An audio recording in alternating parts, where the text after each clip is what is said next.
Welcome, divine souls in the spirit, the Brahman within you, the Supreme Almighty has chosen.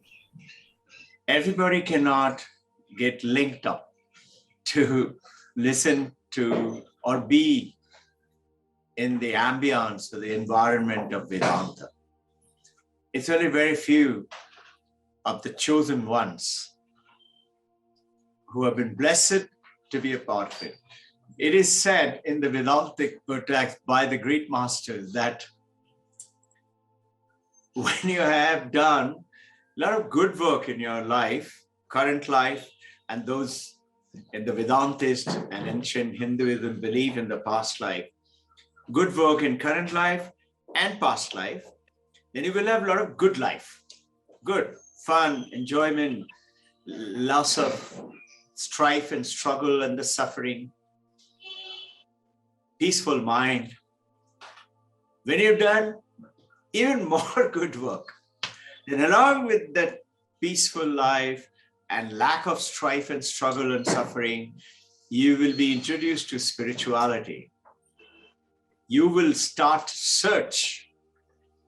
When you've done even more good work,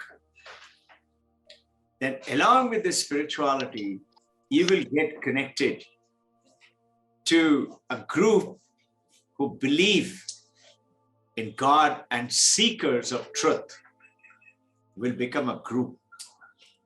Those who have done even more and contributed and deposited with good work, good karma, then they will get connected to someone who is in the presence of either the physical enlightened master or the spiritual enlightened master, who may not be physically present, but is with you. And you would know it, that I am being guided, I am being protected. And it is claimed in the Vedanta that if you are someone who's done even more good karma, then you will get connected to the journey of understanding in some way or the other with the Vedanta, and you become the seeker of truth. So you and I, we are the blessed ones, that we are in search of the truth, searching. This searching is on the journey of the conquest for truth. Have you all ever realized that this samsara is because whatever we perceive, let's say the physical world, or the dream world, or the deep sleep world. Look at the physical world, like right now, we are in a stage acting as actors and actresses, and that stage is our life today, family life or weekend life, with our parents and family and children and husband and wife and friends and colleagues. We are in that life. And notice, when anything happens which is good in our life, we say, I must have done a lot of good karma, we say, and because of which I have been blessed with all this. It's me, my good work. And supposing you're suffering and you have strifes and struggles and sickness, you say, the world outside is to be blamed. It's COVID-19 to be blamed. It is my husband, my wife is to be blamed. It's my family. Children are not listening to me. They are to be blamed. If the parent don't understand me, they are to be blamed. If the office, my boss is to be blamed. So what do? We put the finger outside of us, there. And we also find success, money, treasure, happiness, joy is out there. Who's there? Perfect relationship is out there. That ideal lady, ideal gentleman is out there. Ideal friend is out there. Ideal guru is out there. Atma Param Guru. a spiritual presence of the Sarva Vyapi Anantam Advaitam is everywhere. Ask yourself every day, morning till night, that please give me that Chaitana consciousness so that I understand, I feel the presence of you, who's always giving us that infinite love. How can I ever forget your love? That love which is protecting me all the time. I should have been dead at least 6 times, if not 15 times. I'm not counting those minor ones which could have been death inflicting. 6 major ones, I should certainly have been dead. And look at it, alive, no sickness, no disease. I have a beautiful family and beautiful work related with God and meeting great people such as you. We are always pointing the fault out there, over there, whether get things or to blame for our sufferings and sickness. But if I perceive a flower, recollect, reflecting back to our earlier understanding, how do I see the flower? Flower doesn't enter my eye, it'll make me blind. I have to dial 911. A light falls on the flower. The light projects an image onto my lens, which doesn't travel anymore as the image. It becomes tiny sparks of electricity and goes on to the brain neurons. And neurons make connection. Neurons are experiences, but when it makes connection and becomes synapses, it's permanent. It is called knowledge. So we have done a lot of experience in our school, college days, and we have forgotten. But a knowledge, crude knowledge, vanilla ice cream, you never forget. How to swim, how to walk. And some of those things which you have learned will never forget in spiritual world, in your personal life, in academic world, you will never forget. Those become knowledge. They are the synapses. Now the synapses sends a message through the brain to the mind. Mind now receives the first person experience of seeing the flower, seeing, perceiving, experiencing, and enjoying, let's say, 14th February, Valentine's Day flower, red, beautiful rose. Who is experiencing it? The mind is experiencing it. And how is it experiencing? Mind by itself cannot do anything. Earlier, our lessons, remember what Upanishad is telling us. Mandukya Upanishad is telling it is the consciousness everywhere.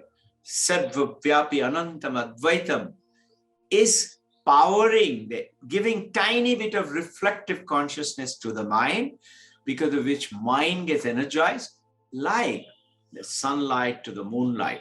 To the moon, moon shows the light to the earth.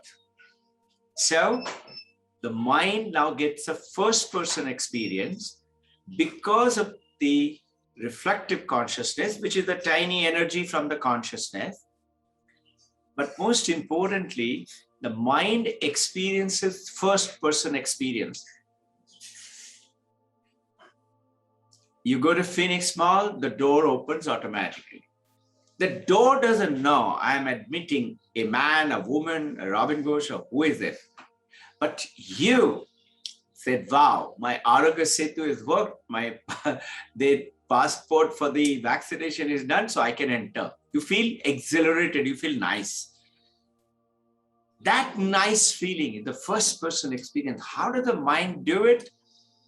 And now realize the world outside, whatever we perceive, people, mountains, deserts, oceans, river, people, my friend, my beloved, that tiny baby, is all because of my mind. So whatever I'm seeing this clock, it is the mind which is seeing the clock. So whatever we perceive, it is the mind. So,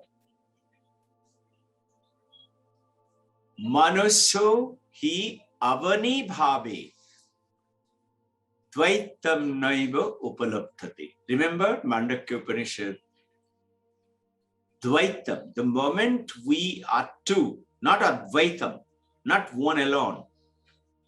Then we are not Advaitam and we are in Samsara. Samsara is I am different, you are different, which means suffering, which means sickness and disease and then decay and death.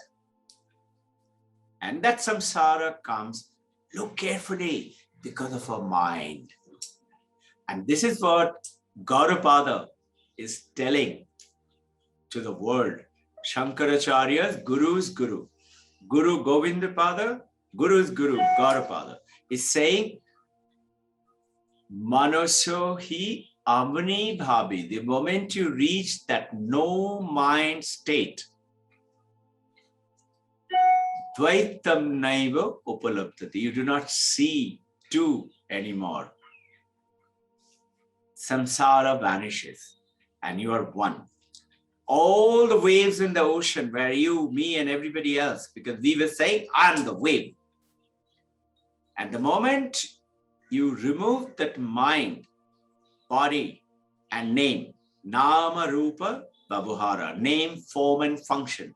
The moment you remove it, you realize I'm not a wave. If I am calm, I become the ocean. Choice is mine. Ocean is what? This universe, this consciousness. And the moment I know, I realize I'm not the ocean also. I am the water. The water. You say there is water in the ocean. Now, there is water in the wave. Now, water is there in that glass. Yes, it is there. Glass filled with water. I can take away the water. Glass is separate. Water is separate. But I cannot take away the water from the ocean.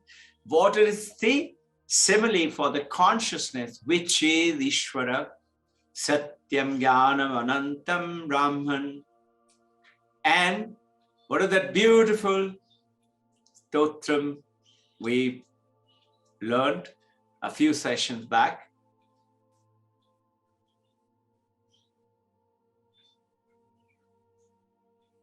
Purnamada Purnamidam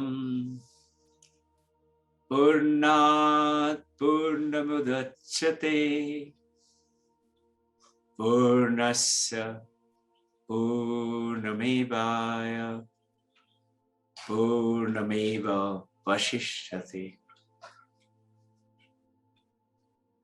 This is Purna, that is Purna. Now your consciousness, your water, that wave and this wave, both are complete. My wife, my husband is not separate from me. We have one. Purna se Purna ka janam hota hai. Purna takes birth from Purna. And when you take away Purna from Purna, I take away some Purna from Purna, Purna hi reh jata hai. So beautiful. With this understanding, let's start with our salutations to our Divine Mother and the God and the Gurus of the universe. Om.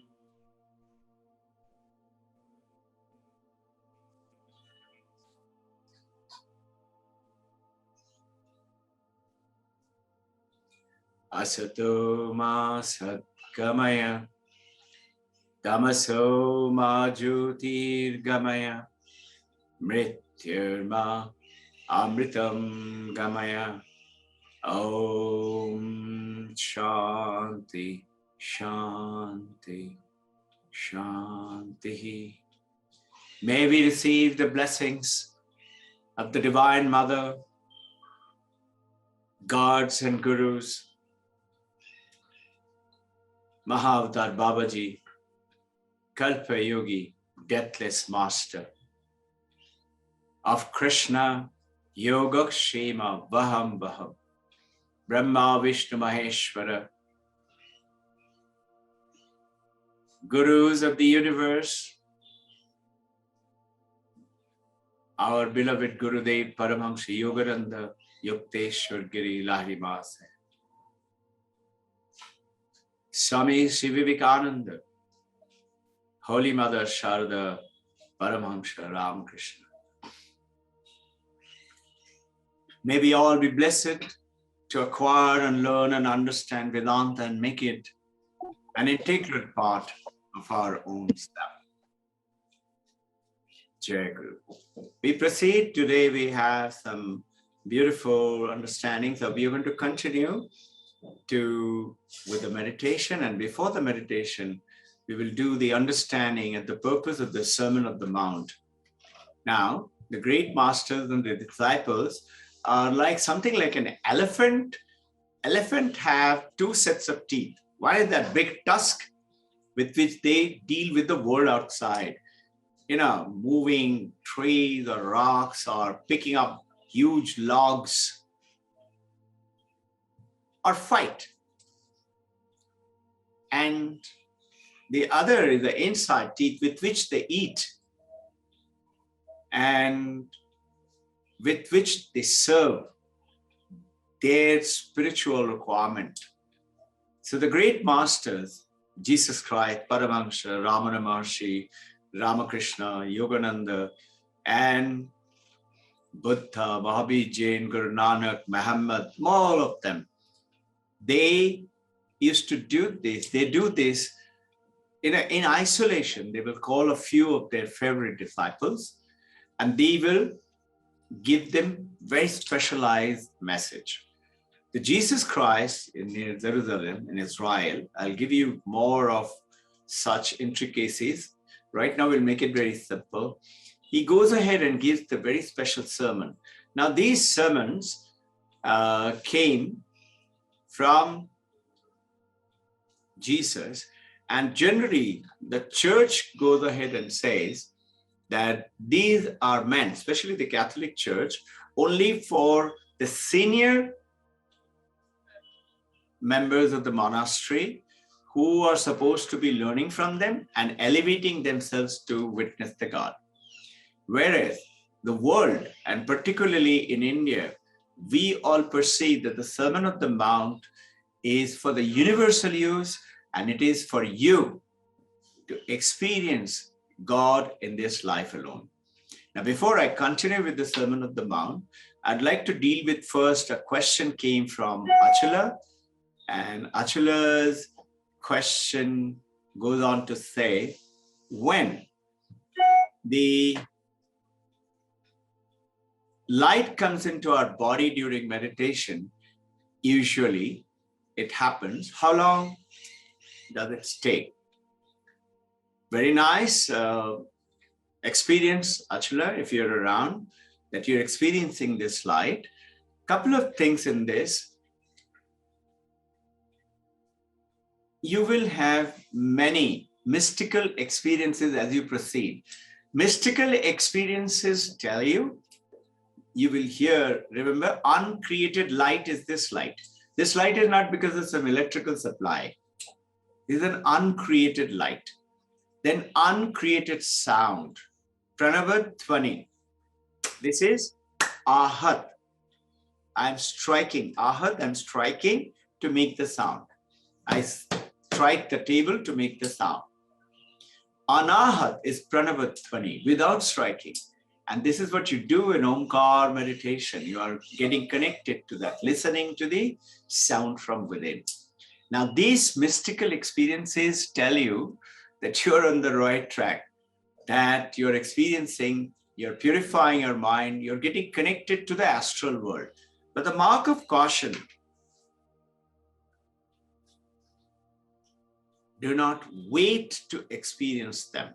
It will destabilize your mind and you'll feel disturbed. If it happens to come, very nice, enjoy it. Enjoy the sound, enjoy the light, glow in it, bask in it, but don't try to hold on to it. That is being, creating a desire. Now, your intention is to understand this, Achala, and for everybody else,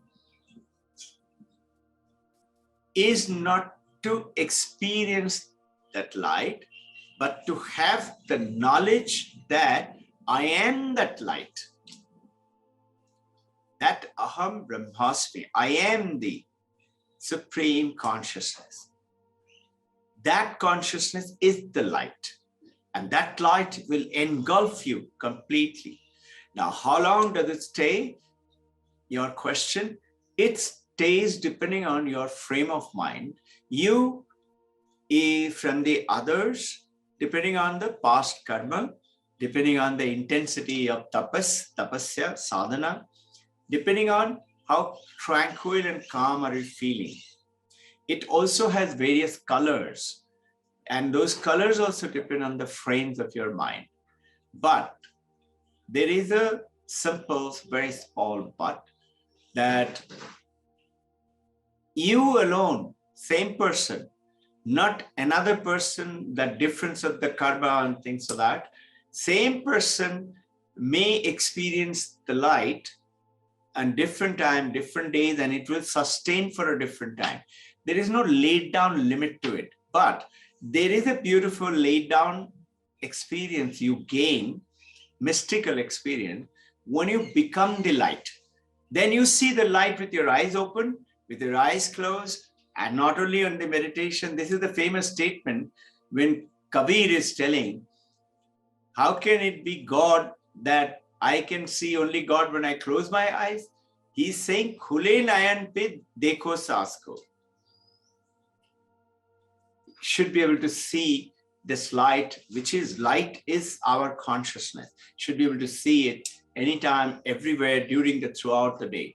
So our intention is enjoy the light, understanding, oriented it to your question, feel very happy and joyful, which gives you very joyful, and it stays with you. Mystical experiences have also quite an influence to uplifting your well-being.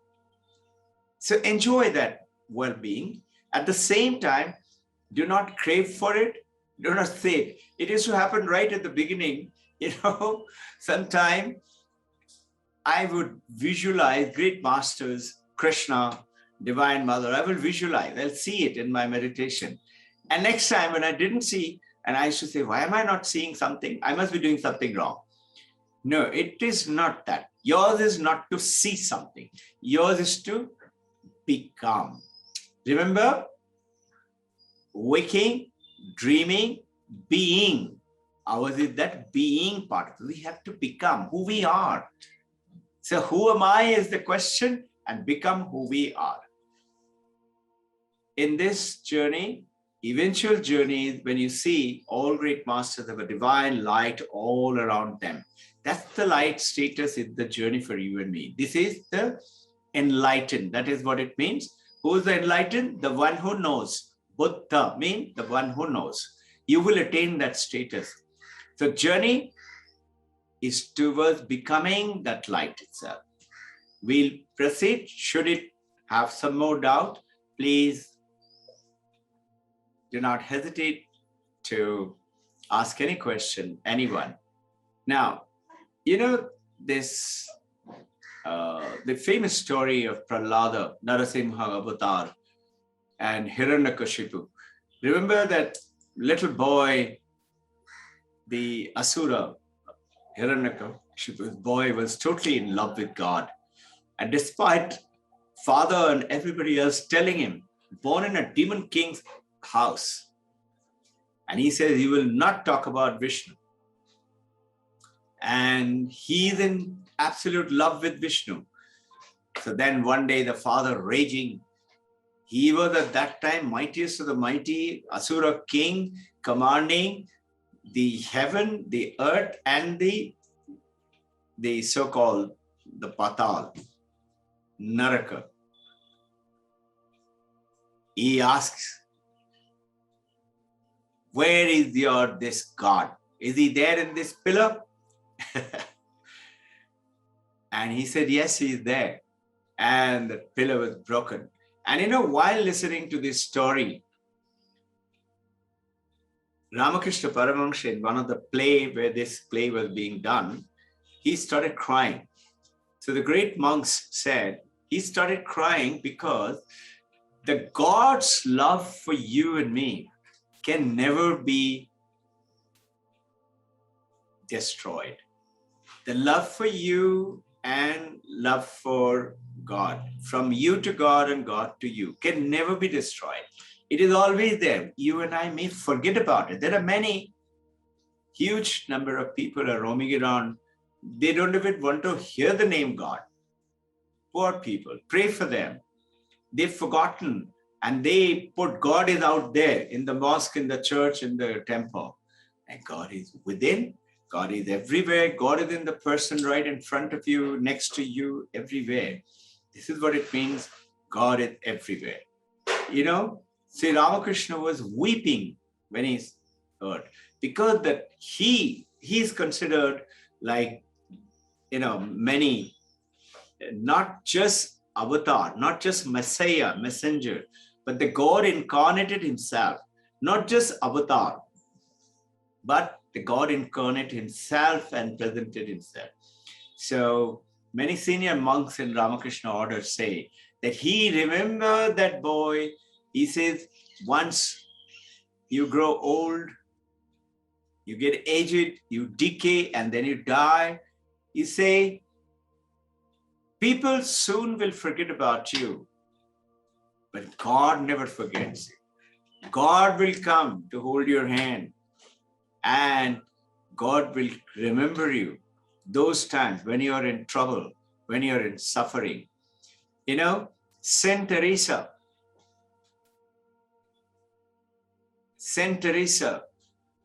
one day she saw a glowing form in her meditation vision. And before she could ask, who are you?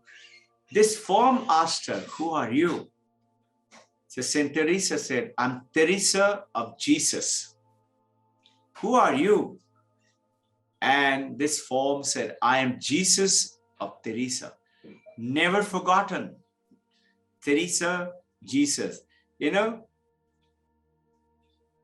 this is Leo Tolstoy is saying, this Servant of the Mount is primarily for us to divinize our life, make this earth a heaven. And these are the very famous, it's not the Christianity saying, it's the wisdom. It doesn't have any religion. It's like truth. Truth doesn't have a religion, but all religion says be truthful. So I would like to invite you to look at these in that same kind of perspective. And you just watch how beautifully the world transforms for us. I lift it up.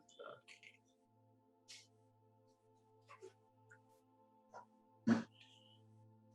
That love between the God and you cannot be exquisite. It cannot be extinguished. A Sufi poet says, if I have forgotten you in my life to invite you to my home, please, when I am buried, come and remind the blades of the grass on my grave, the blades of grass. When it quivers, I should remember that I forgot to invite you to my house. Most of our houses are filled with various things for enjoyment, and we forget to invite. He goes on to say, if I'm walking the path towards you and I got engrossed with fun and frolic and enjoying in the dust on the road itself and sat down, it is like, you're going to Mumbai, and instead of continuing to Mumbai, you suddenly get down at Khandala and spend 3-4 days. So he said, if I do, then when I'm reborn, remind me that I did not complete my journey in my last birth and see you and experience you. Remind me. Rabindranath Tagore has written a beautiful poem on the same line. And he goes on to say the same thing. How can that love be extinguished? It cannot be. Others may forget. Remind me to invite you to within me. The Sermon of the Mount They took the closest people and this glowing form that you see in the picture. And great masters have done it. Ramakrishna Paramahansa used to do it. Ramana Maharshi used to do it. Paramahansa Yogananda has done it. You have heard that when Paramahansa Yogananda experienced the Divine Mother who was talking through him, he was in meditation. This happened I have been to that place. It happened in Lake Shrine near Senator in near LA. We drove down and Ishwarananda ji, Swami Ishwarananda, who is right now in Ranchi looking after the secretary, he was the person kind to drive us down all the way there. In his car, we had another car, 2 cars went all the way there. And we went to see, that is the place also where Paramahansa Yogananda wrote Autobiography of Yogi. And there he experienced, and he invited a few. Dayamata was one of them, and they came and they actually experienced the whole thing. So great masters like that call the closest of the people, and these passed away instructions and guidelines are not meant for everyone. Now, with the divine grace of the world, Jesus Christ, God himself, and the Divine Mother, these are there available for you and me. And that is why we chose it. You know, the Hans Küng, he's a Christian theologian. He tells that he was the teacher of the last Pope. He was the teacher, theologian. And he said that the purpose of these, the church says, meant for only the chosen few monks, those who are going to be the direct God's apostles. Tolstoy, as I just shared, meant for establishing the kingdom of heaven on earth. So, what are these meant for? They're meant for realizing God and this earth right this time. Now, the jewel in the crown of this sermon is blessed are the pure in heart, for they shall see God. What does this mean? How do we become pure in heart? So Swami Prabhanananda, I shared with you all last time the 2 books. The Sermon on the Mount as understood from the Vedantic angle. And the second book was Imitation of Jesus Christ. And in Sermon on the Mount by Prabhupada, he said, in your journey, if you happen to see, okay, that if you sit for 2 minutes, 5 minutes, try to keep your mind focused on thinking only of God. And if many other thoughts are bombarding, which is happening to most of us people, then no, we are not pure at the end. The pure heart will see absolutely with clarity, holding on to that one lamp without any wind flickering it, steadfast. But you will see beautifully wherever you're journeying from, starting your journey. You will come to that state where you will reach very soon, because God is always wanting you to achieve that state. God is waiting to do that. And those of you who are absolute Advaitavadis, it is the consciousness alone which is making you do it. Consciousness alone has given you the body through existence. Sat Chit Ananda, Taittiriya Upanishad, Anantam Brahman. That consciousness alone is giving you this experience, and rejoice in it. It is the same consciousness is allowing you to experience that light of the sound, that spiritual experiences. The thoughts will come in, other emotions, memories, worries, anxieties, sufferings of the body, world, impurity of the heart, would not allow you to be pure in. But the moment you go beyond mind, manasohi amani bhavi, all this, if you look carefully, emotions, feelings, the worries, the anxieties, the memories of good thing and bad thing, sufferings of the body, suffering of the mind, the world, impurity of the heart, everything will come to progressively reduced state as you proceed in this journey. Everybody will experience, even the worst will experience. You can see example, look at Ratnakar. You know about story of Ratnakar, the dacoit who used to kill everybody. And Narada Muni came and purified him and gave him a mantra. And that mantra was Ram. And he was so impure that his tongue was such, he couldn't utter the name Rama. So then he came back, Narada Muni, after some time and asked, how's it going? And just imagine, he told Narada Muni, Ratnakar, I cannot utter that word. Cannot meaning I can't. Not I don't want to. And from Ratnakar there, Narada Muni told him, okay, you can't say Ram, say Mara. And if you say Mara, it will become Ram. So if you silently see it saying Mara, Mara, Mara, it becomes Rama, Rama, Ram. It's like Gita. If you say Gita, Gita, Gita, it becomes Tyagi, Tyagi, Tyagi. It's like that. These are very beautiful creations of the beautiful words of the Sanskrit language. The crown of the jewels is based on the pure in heart. The yours in my journey to see God, we have to become pure. In which, very simple principles, purity. In the purity, yama, niyama. Remember, truth. Don't tell lies even in a joke. Ahimsa. Don't find fault with anyone. Don't hate anyone. Don't make your mind constricted.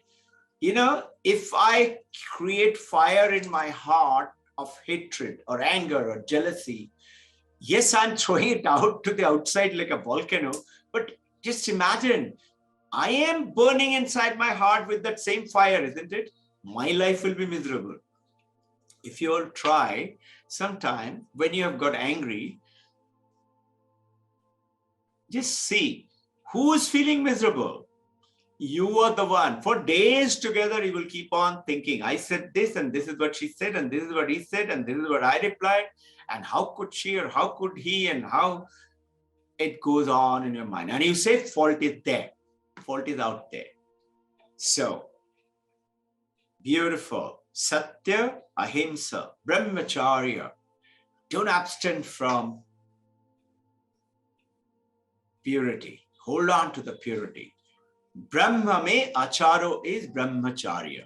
Brahma, Brahmalok. You are always in that Brahmalok. It's like a toothache. Always telling you.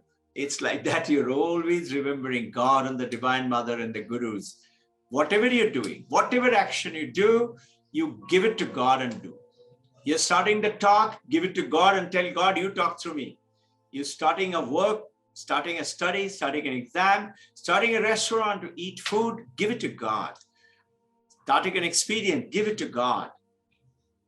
Starting a good job, give it to God. You will see automatically starting a bad job will not happen. It'll all go away. So purify, purify. After brahmacharya is ashteya aparigraha, not taking anybody's things. And when somebody gives you something, receive it with grace, not to return it. He's given me 500 rupees birthday gift, I must give him 500 or a little more. The general equation goes in our human mind. Now, purify that. Receive it with grace and say, it is not he. It is Divine Mother, God, Guru has given it through this friend of mine to me. I'm grateful to Guru and the God. And give back something. Never go to somebody's house empty-handed. Hand must always be full to give it to people. Going on to the next Sermon on the Mount. This is the first Sermon on the Mount. Blessed are the poor in spirit, for there is the kingdom of heaven. What is poor in spirit? is humbleness. The more humble you are, the more poor you are, and there is the blessedness of the kingdom of heaven. It's there for the pure. If you look carefully, all those great enlightened masters, they're all pure in heart and they're poor in that spirit. That poorness, the poverty is because of their humbleness. So there is a beautiful saying in Bhagavad Gita, 13th chapter, and it says, Amanittam Adanittam. The Amanittam goes ahead to say the same thing, exactly the same word. Blessed are the poor in heart, kingdom of heaven is there. And Adamittam actually is saying, not being proud. I am marching, I'm a great yogi, I'm a Kriyaban yogi, I know so much of Vedanta, and ego, eating you up. There are some people who even go to a guru, and many gurus have written the Sermon of the Mount Vedantic Way. Swami Prabhupada is writing this. And this is, mind you, this is in 1928 when the book was written, and it became very strong in 1960s. It got discovered all over the world. Can you imagine that such a small book? It took me almost $15 to buy that small little book. It is so rare to get it. It took me almost a month to get it from US. By courier only, Amazon only got it. So it is very rare, these collections, very old book, but beautifully written. It gives you really the jewels in the crown. And this is the first one, poor in spirit, not pure, poor. And that poor in spirit is humbleness.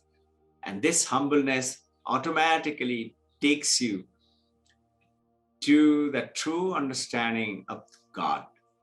Poor in spirit also tells you many examples in our life where they were so humble. They would not, there is Guru Nanak Ji, he had one Mustafa who used to be with him all the time. And whenever Guru Nanak Ji asked him to give away something, give away the gift, but some rich people had given it to Guru Nanak and he would like to give it away.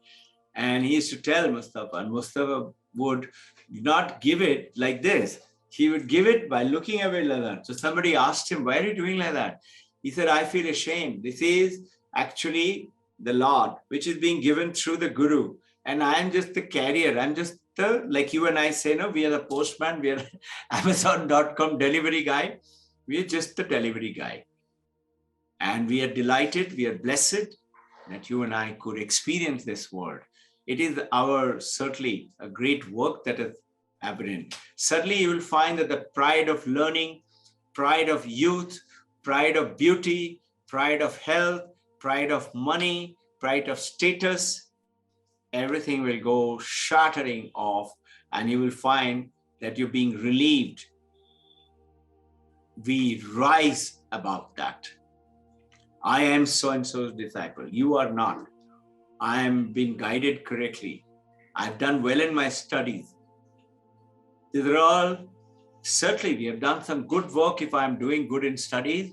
And that is the divine grace that we are getting it. Divine grace for an Advaita body is the consciousness. And for Dvaita, it is the God, Mother, Krishna, Shiva, Gurudev, whichever way you like to look at it. We need to rise above it. Humbleness, very famous story. The Zen master is trying to teach a Zen student. Disciple comes and says, teach me how to do meditation. The Zen master starting to teach him about these principles of where the self-restraint and purification process has to be done. And he said, I don't want to hear all that. I know that, I've read it. So I've read in another book, that one and that one. So then master said, I understand your problem. And he said, okay, let's have a little tea. The tea ceremony begins. And he pours the tea in the cup, like you're seeing in the picture. And the cups, by the way, Japanese tea cups are not like this. Start to pour and the tea starts to flow over. And the disciples saying, stop, stop, the tea is overflowing. And Zen Master said precisely, how can you receive and drink my tea unless your cup is empty? He gave the message. There is a guy in Haridwar, he comes from Delhi and goes to one of the yogic master and said, teach me yoga, teach me meditation, teach me how to breathe and how to sit in meditation, go to samadhi. So the yoga master said, sure, please sit down. And he started to teach yama. And if you remember niyama, niyama is shelter, cleanliness of your body. A santosha, always being beautifully peaceful. Tapas, doing sadhana regularly on time. Swadhyaya, doing study. Vedantic scriptures, listening, Shravanam, Mananam, Nididhyasanam, audio messages. Lots of ways to receive the message. And then Ishvara Pranidhana, always keeping God in your heart. These 2, 5 plus 5, 10 principles are in the Patanjali Yoga Sutra, and all religious practices you will find they are there. They are very important for that purification, which will take you. You cannot sit on top of, say, 1 million rupees put under your asana because you are scared somebody will steal it. So you put it under your asana and you sit down. You cannot meditate there. You cannot sleep very well if all that money is lying under your cot mattress. So you have to have a pure, clean mind, clean slate of operation. So the possibility of the kingdom of heaven, when I bow down, I admit that there is something for me to learn. I admit to my guru, to the consciousness, to my parent, to my teacher, that there is something to be learned. I don't know much of it. And adamittam is that form of proud, which says show of religiousness. You'll be surprised there are many devotees who keeps on saying show of religiousness. There is a very famous story. I will just tell you. In India, the religiousness is connected to purification. Shankaracharya, Mandaka Upanishad happened because of that. Shankaracharya was coming back in Varanasi. Most of you must have heard this story. He was coming back through the Ganga and he found there is one Shudra with 4 or 5 dogs on that narrow street, is sitting on that street with his legs stretched out. Shankaracharya coming and he said, please go away, go away. And his disciples say, Brahman, Pandit is coming, go away. They're not supposed to touch. And then the Shudra got up and started to ask him in such pure Vedantic Sanskrit language. Shankaracharya soon realized. And he said, whoever you may be, if you speak this language, you are my guru. And later on, he realized that this was Lord Shiva himself came to teach in this lesson about this separatedness, this show of pride. There are many who will see when they're meditating, they will have a big grin in their face because they're supposed to feel elevated and joyful like Paramahansa Ramakrishna. And many people show it to the people, showing. Now, Mone, Bone, Kone. This is Paramahansa Ramakrishna's very simple 3 words. Master M asked Ramakrishna Paramahansa. His second visit, first visit just for the cursory visit, second visit, first question. He said, how do I put my mind into God? If he had said, how do I get nirvana, how do I get realization, Paramahansa Ramakrishna would have given him some other answer. Think of God, pray, do sadhana like this. But here he says, how do I put my mind into God all the time? Everybody's saying, no, keep your mind in the God. I'm telling you that to think of God all the time. How? And this is what M asked him. In the first Kathamrit, in the first volume, this scene is narrated. And Ramakrishna Paramahansa used this word, Mone, Bone, Kone. He's saying, meditate. He's first saying, always sing the name of God. Then do meditation in your mind in the forest, and in the corner of your house. And this is how it proceeds from there. We are nearing, we'll do a meditation a little bit. Such a beautiful, huge topic it goes on. There are lots of stories to share. We'll continue to share. There's a lot of material for all of us. So let us get ready, and we will do a little meditation on the Omkar meditation further than the last time. Okay? So at home, this meditation process, or in the any public place or any place you're doing it, including in a temple or a church, if you do it loud, Omkar, it might distract and disturb people, and also maybe a little bit of showing. So you do it silently. Today we will do loudly. When you come to ashrama here, we will do it loudly. It's a very powerful meditation form. This is Vedantic meditation. Vedantic meditation are also, there are many types, 15 of them primary ones, which have been, Apurukshanubhuti has been laid down by Shankaracharya. But this Vedantic meditation is overall here with the Omkar. Now in this, recollect the simple processes. You may do it with sitting on a chair. You can also sit on the floor, which is advised as per the ancient Indian methods.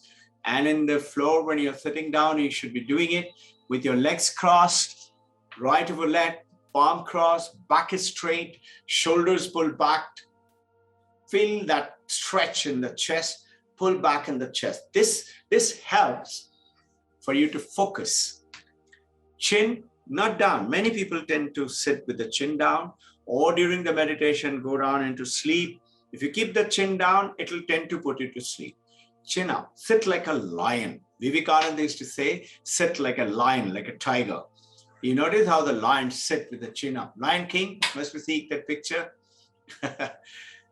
Chin little up. If you have the chin down, you will have negative thoughts, junk thought, garbage thoughts. You can't even imagine what kind of thoughts will come to your mind if you put it down. Strangely, try it out. If the chin is parallel, you will have all kind of worldly thoughts, samsara thoughts. There will be some thoughts of good success, but there will be strife and suffering and struggle also. If you keep the chin little up, you will find that some kind of a divine light comes into, and you will all the time thinking about higher form. It doesn't mean negative thoughts won't come, but almost not come, or very little to come. So let us start. Sit properly, comfortable. We will focus our mind, take the distractions of the world, the samsara around, by following the breath. And then the basic knowledge, Omkar, recollect from the last sessions. Then if there is anybody who is new today, recollect Om is the most powerful mantra, and it is A, U, M. A, U, M. A represents the waking world. The U represents the dream world. And M represents the deep sleep world. What do these mean? Just for those who are beginners today to understand, we are, you and I, every one of us, we are sustaining in three worlds in this life. First is the waking world, like this world where we are right now, what we are experiencing, that waking world.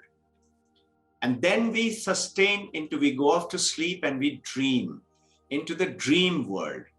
And from the dream world, we go on to existence into deep sleep world. Now, we are experiencing the waking world with something, and that is called our consciousness. If I'm unconscious, if I'm in coma, I cannot experience my waking world. To experience the waking world, my consciousness or awareness. Awareness, consciousness, is experiencing that waking world. When I go off to sleep and I start dreaming, I'm experiencing the dream world.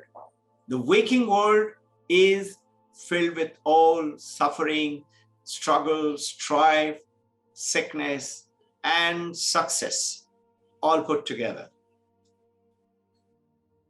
In the dream world, our body and the mind stays there, but there is another Robin Ghosh, another mind is playing around and maybe in another place, and you're experiencing good things, bad things.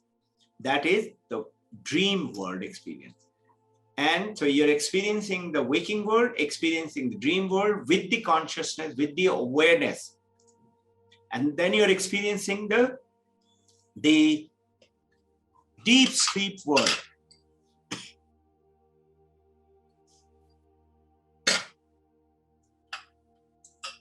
In the experiencing the deep sleep world, you will say, I don't experience anything. I don't even know what is happening. Upanishad said you will be experiencing the darkness. You say, I don't experience any darkness. I'm blank, totally, I don't know. To understand that, it is not blankness or darkness of experience. It is experiencing the darkness, experiencing the blankness, experiencing the waking world, experiencing the dream world, experiencing the absence of anything happening world. Call it blankness, darkness, your choice. Now, these three worlds is who we are. But Upanishad goes ahead and tells us, Vedantic Upanishad, this is not who we are. We are something else. So when you say Om, you're saying and U put together in Sandhi, in Sanskrit grammar, it becomes O. So and U both together is O. So you have in Omkar, long O, like that. And then is the deep sleep world.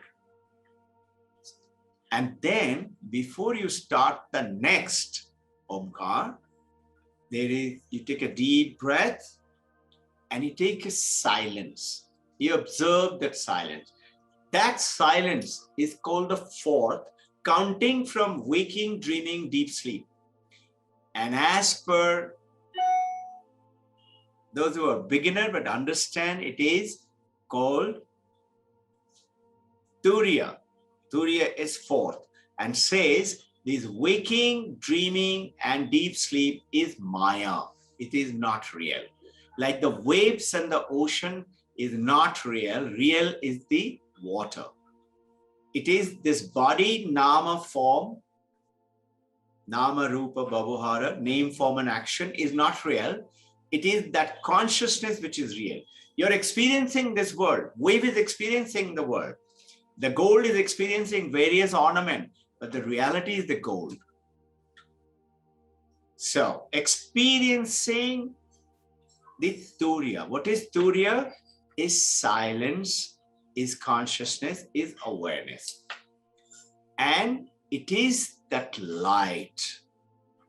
So, when we say long Om, you may chant silently in your mind or loudly, depending on which environment you're sitting right now. You feel happy to do whichever one you like. I'm going to chant it loudly so that you can hear. And in that, follow me with the chant. And as you say Om like that, experiencing the waking world, the stage in which an actor plays three roles: waking, dreaming, deep sleep. An actor is playing. Experience the dream and experience the waking world and and then when you say experience the absence, experience the blankness, and then we'll maintain silence. First three, slightly quicker succession, subsequently longer. Let's start. Take 3 breaths. Focus your distracted mind on to the breath. Breathing in, breathing out, watching my breath.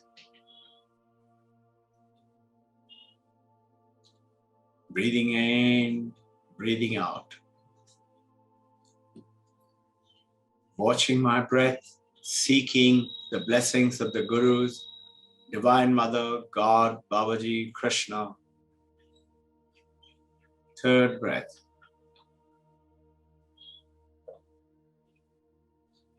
Now, as we start, experience the stage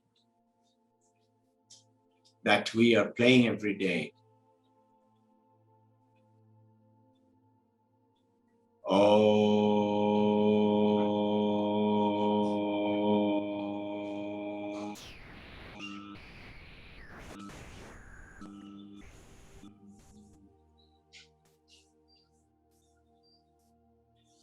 Again.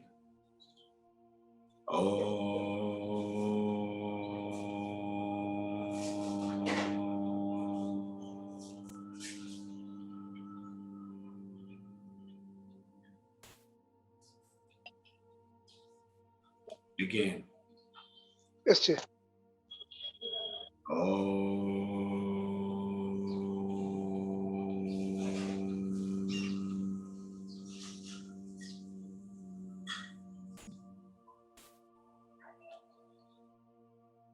As I go through the Omkar, I experience the waking state,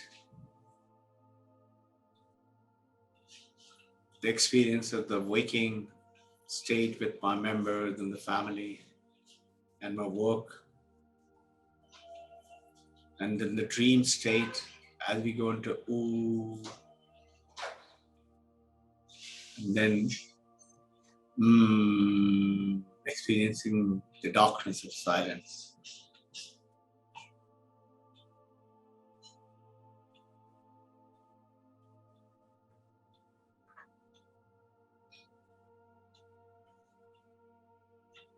Again,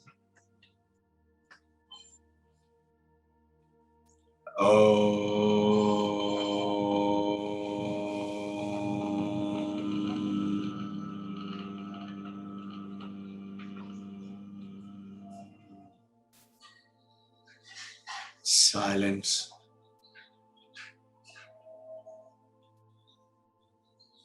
Experience the brilliance of light, the silence.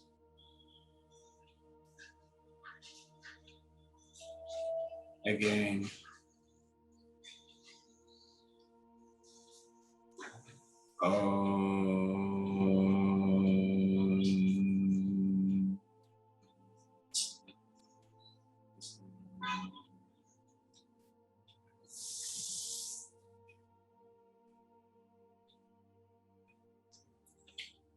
Silence.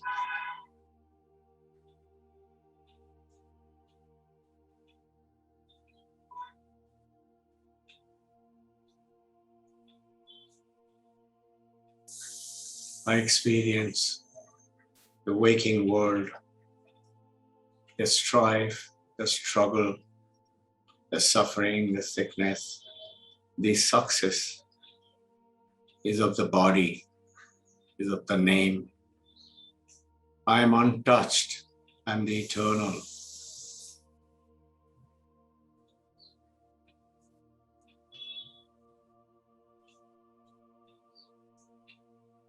The dream, as I experience the dream world,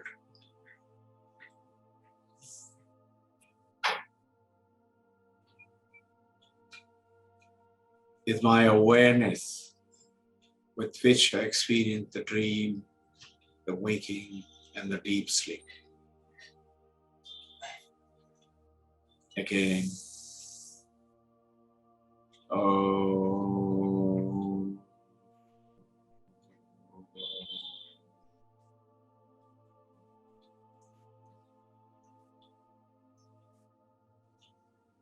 Again.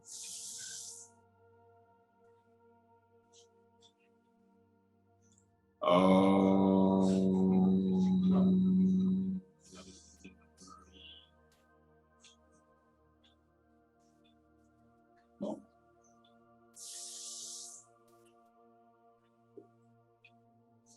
The sufferings are of the body. I'm aware, I'm the drashta. I am the sakshi. I am the silence. I am the light. I experience in the dream and the awakened state. I, the awareness consciousness, is experiencing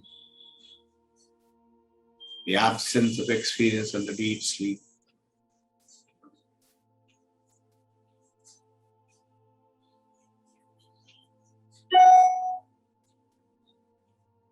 Again,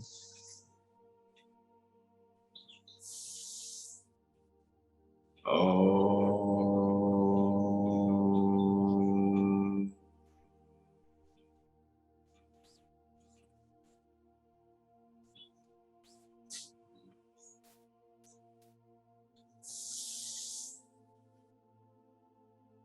Silence. I am the consciousness. I am the silence. I am the light, lighting up the world around.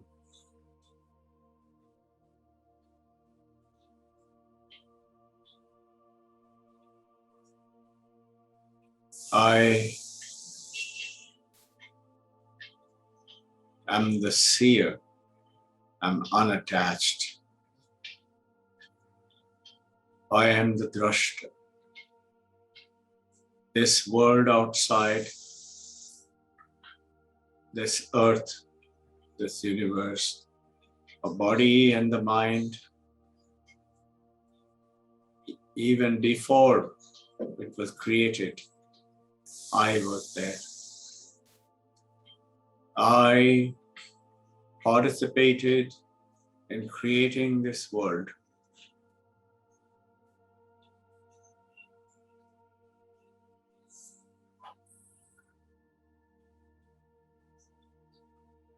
The impurities, the suffering, the sickness, don't belong to me. They belong to this world outside. I am the creator through my awareness and consciousness. I am the destroyer of all evil. I am the truth. Through my travel, waking, dreaming, darkness, experiencing the darkness of absence, I am the light.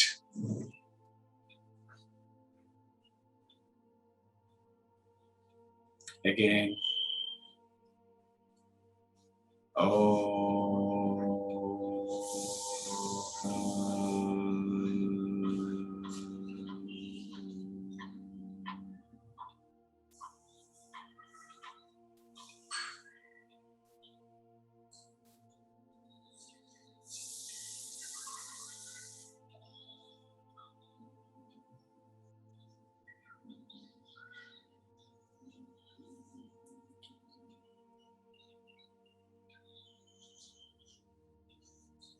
as you proceed as a sakshi, as a witness, see yourself glowing in the light. The thoughts may come. Do not fight them.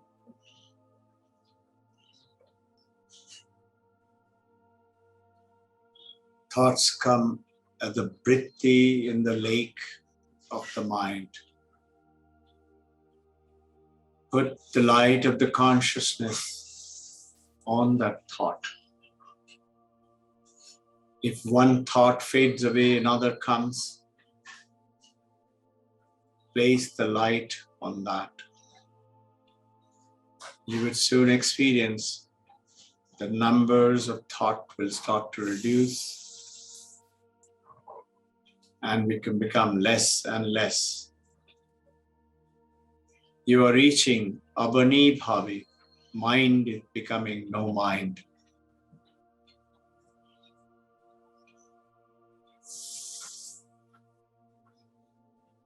Being silent and still. Practice at home. Take Omkar and slowly bring back your awareness to this world outside, to the waking world.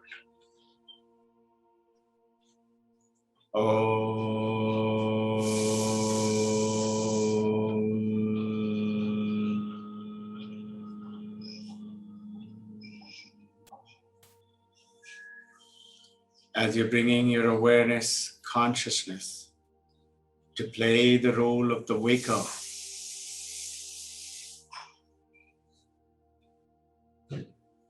hold on to that awareness and the consciousness. Awareness of the awareness. Being conscious of the consciousness, which is I. I perform through this body and the mind and the dream and the deep sleep. But I am not them.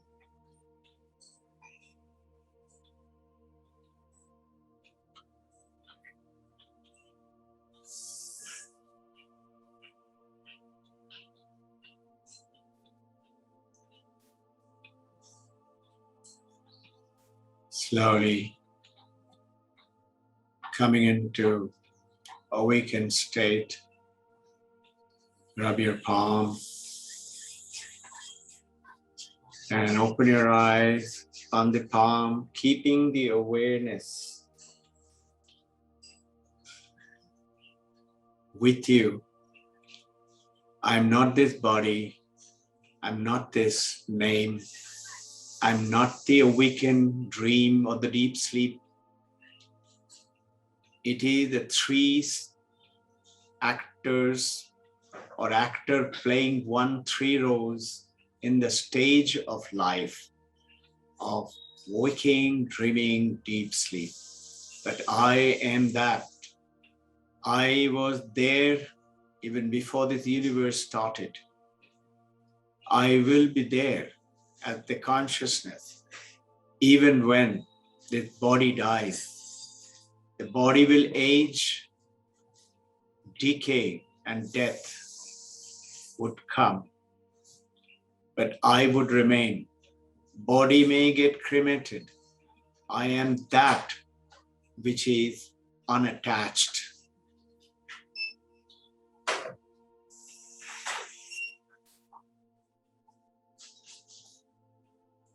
Because of this virtual method, we have to make it short. Practice longer duration.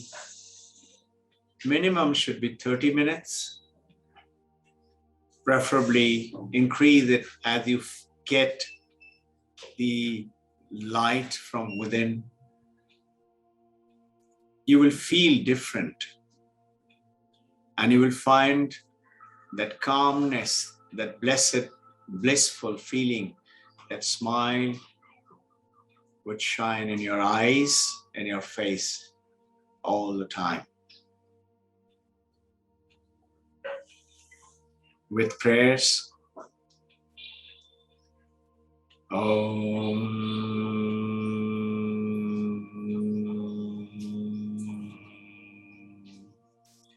Shanti, Shanti, Shanti. May the Divine Mother, Babaji, Krishna, Yogakshema Vaham Vaham, grant you whatever you have in your mind, protect you from all sickness and suffering and struggles and strife, and make you attain your success, your dreams, your visions in this life alone. With our salutations to our Guru Deva, Paramahansa Yogananda Ekteshwar Giri Lahiri Masan, Swami Sri Vivekananda, Holy Mother Paramahansa Ramakrishna.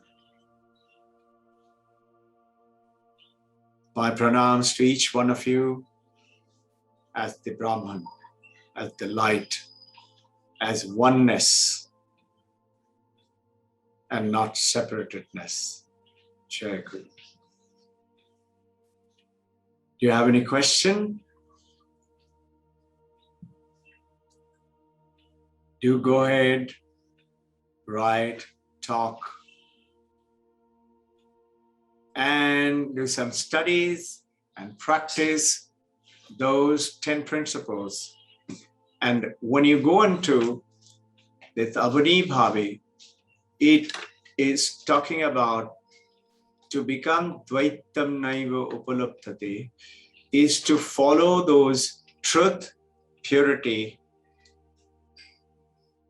along with Viveka, knowing what is real, not real, and bringing a detachment to what is not real called Vairag, and Shama, controlling your mind, Dhamma, controlling your senses, instead of going outwards, get it inwards.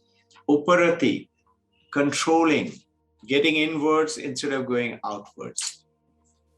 And utilizing those principles to practice samadhana, not giving up, titiksha, shraddha, respect for the thousands of years old, find out more, discover more, share with your friends, and not giving up. Mumukshattam, mumukshattam, mumukshattam, till the time my goal is reached. Jai Guru.